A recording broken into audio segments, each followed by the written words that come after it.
అంతర్జాతీయంగా తీవ్ర ఉత్కంఠ రేపుతూ చైనా మరోసారి తన సైనిక బలాన్ని ప్రదర్శించింది. పసిఫిక్ మహాసముద్రంలో ఒక అణు జలాంతర్గామి నుంచి చైనా సుదూర శ్రేణి వ్యూహాత్మక క్షిపణిని విజయవంతంగా పరీక్షించింది. చైనా చర్యలపై జపాన్, ఆస్ట్రేలియా తీవ్ర అభ్యంతరం వ్యక్తం చేశాయి. సోమవారం మధ్యాహ్నం 12 గంటలకు పసిఫిక్ మహాసముద్రంలోని అంతర్జాతీయ జలాల్లోకి అణు జలాంతర్గామి నుంచి చైనా సుదూర శ్రేణి వ్యూహాత్మక క్షిపణిని విజయవంతంగా పరీక్షించింది. డమ్మీ వార్హెడ్తో వెళ్లిన ఈ మిజైల్ నిర్దేశిత లక్ష్యాన్ని ఖచ్చితత్వంతో తాకినట్లు చైనా అధికారిక వార్తా సంస్థ షిన్హువా వెల్లడించింది.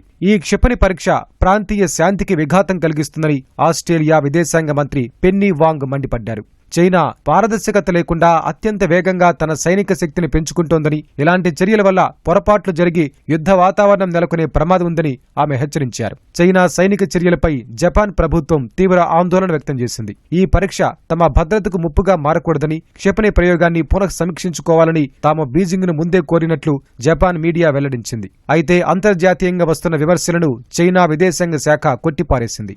ఇది తమ వార్షిక సైనిక శిక్షణలో భాగమేనని, అంతర్జాతీయ చట్టాలకు లోబడే ఈ పరీక్ష జరిగిందని చైనా ప్రతినిధి మావో నింగ్ స్పష్టం చేశారు. దీని గురించి సంబంధిత దేశాలకు ముందే సమాచారం ఇచ్చామని, ఎవరూ దీన్ని అతిగా ఊహించాల్సిన అవసరం లేదని ఆమె పేర్కొన్నారు. ఈ పరీక్షను చైనాకు చెందిన టైప్ 094 లేదా మరింత అత్యాధునిక టైప్ 095 అణు జలాంతర్గామి నుంచి జరిపొండొచ్చని రక్షణ నిపుణులు అంచనా వేస్తున్నారు. ఈ జలాంతర్గాములు JL-2 లేదా అమెరికా భూభాగాన్ని సైతం తాకగల అత్యంత ప్రమాదకరమైన JL-3 క్షిపణులను ప్రయోగించగలవు. ప్రస్తుతం అమెరికా నౌకాదళం వద్ద 219 యుద్ధ నౌకలు ఉంటే చైనా నౌకాదళం వద్ద 234 యుద్ధ నౌకలున్నాయి. ప్రపంచంలోనే అతిపెద్దదిగా చైనా నేవీ అవతరించింది. చైనా ఇటీవలే ఫ్యూజియాన్ అనే తన 3వ ఎయిర్ క్రాఫ్ట్ క్యారియర్ను కూడా రంగంలోకి దించింది. దక్షిణ చైనా సముద్రంపై ఇప్పటికే ఫిలిప్పీన్స్, వియత్నాం, తైవాన్ దేశాలతో వివాదాలు నడుస్తున్న తరుణంలో చైనా జరిపిన ఈ సరికొత్త అణుక్షిపణి ప్రయోగం పసిఫిక్ ప్రాంతంలో వ్యూహాత్మక ఉద్రిక్తతలకు దారితీస్తోంది.